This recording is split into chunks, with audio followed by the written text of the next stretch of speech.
Hey, what is going on, everyone? This is Durrani and Tom from VG247. And Tom, you have been playing Jett the Far Shore.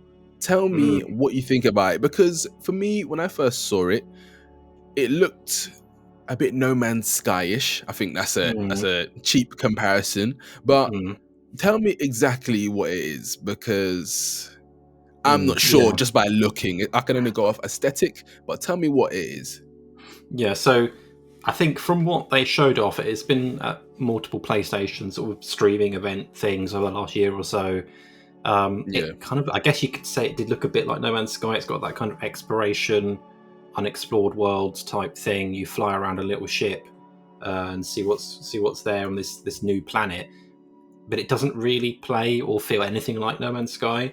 It's essentially you are this pilot of this ship, a jet ship, which can kind of fly about on this unexplored land and try and figure out like what's there. You scan stuff, you kind of complete objectives and things to try and see if it's somewhere you could live, essentially, and you're trying to figure out if there's this mysterious what they call the hymn, and the problem with this game is that if you look at it, and they've released quite a lot of screenshots and some little trailers, and it looks quite striking. Like some of the style of it is really nice. Like you look at it in stills and you think, that looks pretty cool. Like I'm right now scrolling through my article and I've got some still shots in here and it looks really nice. Like some of the art style is really impressive.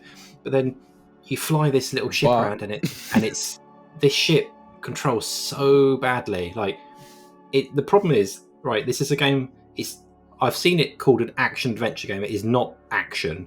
It's a exploration game, and the ship controls, from my point of view, very badly. It's got kind of a thrust system, so you can kind of build up your top speed, and then eventually your engines kind of overheat, and you have to slow down again.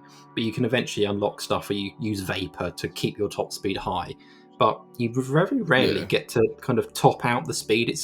It's a game that you feel like you're going to be nipping about all over the place at a fast speed, almost like, I don't know, like a bit like you might think like something like Journey, where the flow is really good, right? You're sort of nipping about on the sand, and it feels good to play. This doesn't feel like that. A lot of the time, you're just sort of slowly moving about on land in your ship, still trying to like scan things or pick up things and throw things, or just to kind of look at the area.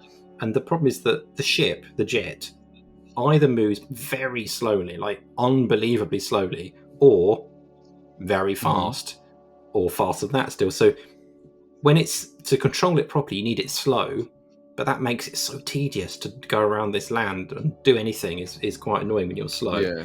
And then the camera system, it likes to pan back so you can see like the world and the land and stuff. I don't know why, because it doesn't look that impressive. It's quite bland. But when it's panned back, it's really hard to get a good sense of being in control of the ship. You're constantly bashing into things. Trees, I got stuck inside some trees a lot. Like you get anywhere near them and you just bounce around inside them for a while. It's just really quite dull. Like what you do is essentially go to an objective, scan something, maybe pick something up, throw something at something else in your ship still, and then occasionally land, and then you can get out of the ship, and then it becomes the first person experience for a while. But these sections are extremely linear, so you might land in an area, but you can only get out at very specific locations, and then you'll wander over to a marker and you'll say something to whoever you're with, and look at someone or look at something, and you'll say something else. Then you'll get back in your ship and fly off. You don't really do much at all in these sections. There are bases where you can get off and go inside buildings and talk to people in there. But I found the dialogue quite dull, to be honest. It's not a very engaging game. I've had this for weeks now, and I've been struggling to get through it. I didn't even get through it at the end because I was just like, my time is worth more to me than playing more of this game. It's just not, it didn't grip me at all. I found the controls incredibly frustrating. Another thing, it's got its own language in this game, so it's quite clever. They've created a language. I think you can see. Yeah. There's been articles about this on other websites, but the problem is that all the characters speak in this made-up language, and you're jetting around trying to control this thing, and that's hard enough. And then you can't listen to what's being said because you can't understand it. So you have to read the subtitles, but you can't read the subtitles because you're jetting about trying to control this thing, and it feels like it's a game that has been made by people that almost don't understand how a game is meant to be. Like, it feels like almost like it's not their first game, but they're not like Super Brothers, who are the team behind it. They work with another team as well. I think that Super Brothers only a small studio. Yeah. They made this adventure game years ago now. I can't remember. Like, that was Sword and Sorcery. And that was a long time ago, and that was a much simpler sort of 2D isometric type adventure game. I think it was on mobile and then probably came to other platforms as well. This is a much grander, bigger, larger sort of exploration game, but it feels like it's just missing a whole load of like quality of life type things that would make it fun to play. It doesn't have any flow. Like, it's a game that feels incredibly sort of clunky, and like you're constantly having to stop and do something. You've got this ship that is fast, it jets about, and it's got these like turbos and stuff, but rarely do you get to do any of that stuff. There's times when you're flying along just above on the surface of the sea or whatever, and you've got like other creatures in the world, and it can be quite, you think, oh, this is actually all right, and you have to do anything else at all, and it becomes tedious again. I just like, it feels like this is a game that has been seen a few times at events, and it's always looked fairly interesting, and you see the ship jetting about and turning and like dodging around all these environments and stuff. But when you play it, like, honestly, like, I feel a bit duped in terms of like, it's not the game I thought it was going to be. Yeah. And also, like, it could have been, like, with a few little changes, it could have been much more entertaining, even if they'd fixed the way this thing controls. Like, I'm not sure if you ever played a game called Starlink, which is a Ubisoft. When they gave you the ship as well, right? That's obviously, as a Ubisoft game, it's probably got a budget so much bigger than this game has. But that is a game about you have little ships and you jet about on land or over wherever, and you can fly into the air all over the place, really, but into space even. But those ships, they control so much better. Like, I don't know what it is about this game, but it feels like the control and your kind of sense of sort of being able to do what you want it to do was completely secondary to just having a kind of arty looking world.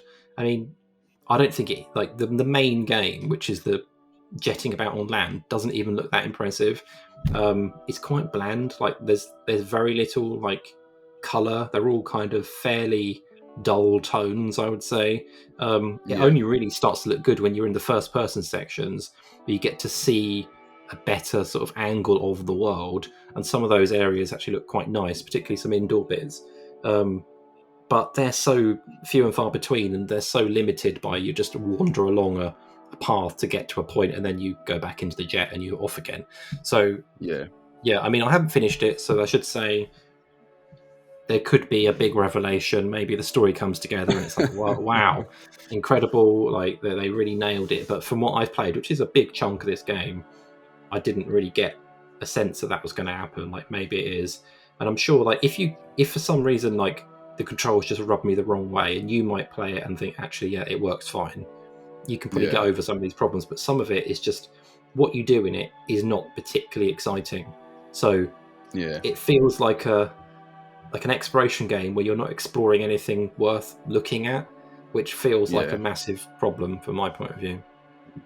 No, that's fair enough. That is fair enough. I will say that, I know you said it, like, the colors are bland, but it still looks quite nice. For me, just watching the material and the footage that's already out there, the game does look nice. It looks like intentional, some of the duller colors, like the browns and the grays. It's definitely intentional. Like, they haven't just accidentally made a game that looks like this, but it looks so much better. Like, when you're flying around, it does not look as good as it does when you're in the first person sections, when you're wandering about and there's people there and animals and like better, like some of the design of the structures is really impressive. Like the ships themselves, you can look at them, they look really cool.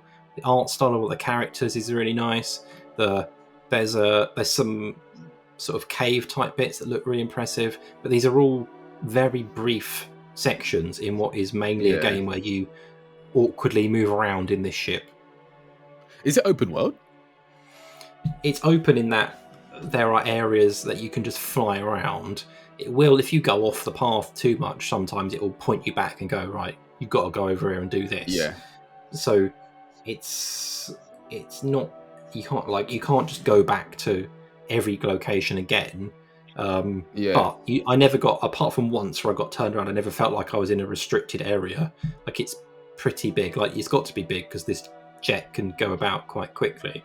So there's no real reason to go too far around from where your objective is, because everything you're meant to do is where you are. So it doesn't really, it's not like a Far Cry, like massive map, go and do what you want. You've got set things to do and you do them and then you move on. So I wouldn't say it is really open world. It's quite linear in the progression of what you have to do. And then, the sequences where you're first person are very much walk forward or walk through this area and get to somewhere, and then you're back in the ship again. Oh, well, fair enough. It wasn't a game that I was, looking forward to per se, but I kind of want all games to do well. And it's a shame that it hasn't charmed you over. It does look quite charming. It looks quite cozy. It looks like I could like sit back and relax and play it. Yeah, but you can't. That's the problem. Yeah, I wanted to be able to do that, but I found I was unable to relax playing it. It's not. If it was a game I could just like nip about and like feel like everything's easy. Not that the game's easy, but it feels like everything in this feels like a bit of a hassle to do, and that is not what I wanted from it. And maybe my expectations were wrong, and maybe if you're watching this and you play it, you think, actually, I don't know what you're talking about. Like, I love the way the Jett controls. Fine. I hope other people like it more than I do, because clearly they've put a lot of care into this game. It's got something about it, but the way it plays just completely rubbed me the wrong way. And I ended up really not liking it, which is a shame, because I went into it really quite excited to play it. Yeah. Oh, well, these things happened. Jett, the Far Shore. It's something. It's something. But I think you've got it all out. I think you've got it all out. Yeah, we have been Durrani and Tom from VG 24/7. See you later, everyone. See ya. Hey, thanks for watching this video. Consider subscribing if you enjoyed it. It's free and you can always unsubscribe at any time. Take a look at our other videos if you like. Also, check out VG247.com for around the clock gaming news and updates.